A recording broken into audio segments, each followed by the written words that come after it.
کہ اگر تمہارا آج تمہارے کل سے بہتر نہیں تو تم خسارے میں ہو. خسارے میں ہوں میں اگر آج میرا کل آج سے بہتر نہیں ہے. فکر نہیں ہے, تفکر نہیں ہے, ذکر نہیں ہے, عبادت نہیں ہے. یہ نہیں کہ آپ صبح شام مصلی پہ بیٹھے رہیں نا, لیکن جتنی بھی عبادت کریں کنسنٹریشن کے ساتھ, تفکر کے ساتھ, چاہے تھوڑی دیر, اور اپنی اطراف کی زندگیوں میں نظر ڈالیں. مشکل میرے ہدف میں ہے, خدا کیا نہیں ہے مشکل, میں مشکل میں ہوں.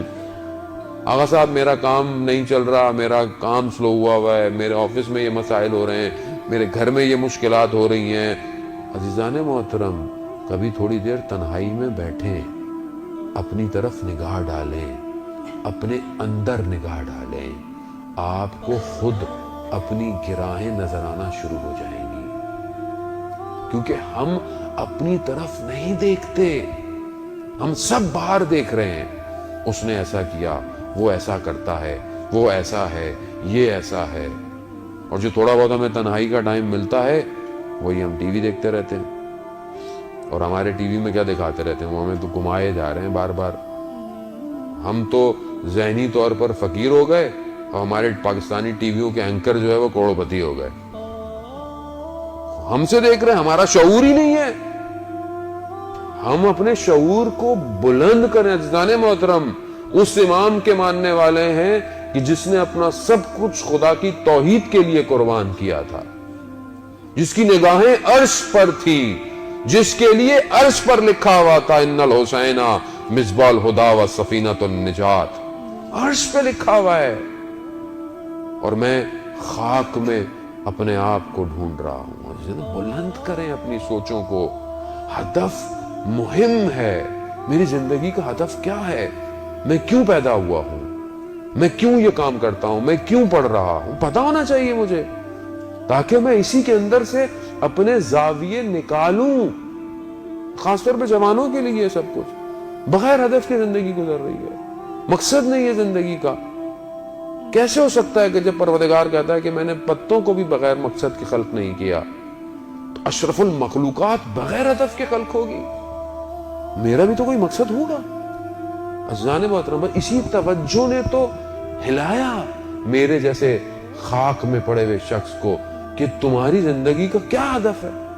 یہی ہے کہ صبح جاؤ نوکری کرو, شام کو گھر آؤ, واپس آؤ, پھر گھومو. تو میرے ایک دوست تھے, وہ شاعر تھے, آرٹسٹ تھے, کہنے لگے کہ یار یہ بھی کوئی ہدف ہے زندگی کا, بندہ صبح جائے شام کو واپس آ جائے. کوئی تو کام ایسا ہو کہ انسان توجہات کے ساتھ, کوئی تو ذرہ ہم بھی اس پتھر کے بے شک چھوٹے سے ذرے کی طرح بنے کہ جب وہ ساکت جھیل کے اوپر گرایا جاتا ہے تو اپنے حدود میں وائبریشن پیدا کرتا ہے. اتنا تو بنوں میں کہ جس معاشرے میں ہوں تھوڑی تو وائبریشن پیدا کروں میں معاشرے کے اندر. لیکن اس کے لیے جب تک میرا ہدف بلند نہیں ہوگا, جب تک میری روح بزرگ نہیں ہوگی. جان محترم, ایک ہجرت مادی ہے, ایک ہجرت مانوی ہے. ایک مانوی ہجرت فزیکلی جانے سے نہیں ہوتی ہے, باطن کے ٹریول کرنے سے ہوتی ہے. میں باطنی طور پر کیسا تھا, اتنی مجلسیں سننے کے بعد اب میرے باطن میں کتنا فرق پڑا ہے. خوب اس ہجرت کو کریں, اس ہجرت کو کوئی نہیں روک رہا آپ کو. آپ کو مانویت کو تو کسی نے نہیں پکڑا ہوا.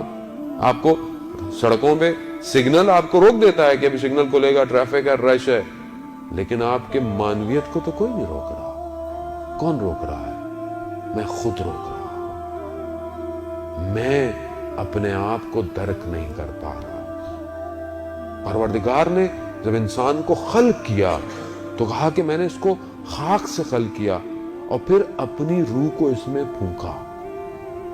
یعنی خاک مادہ ہے اور روح مانویت ہے. اب جب یہ دونوں کمبائن ہوئی تو انسان بنا.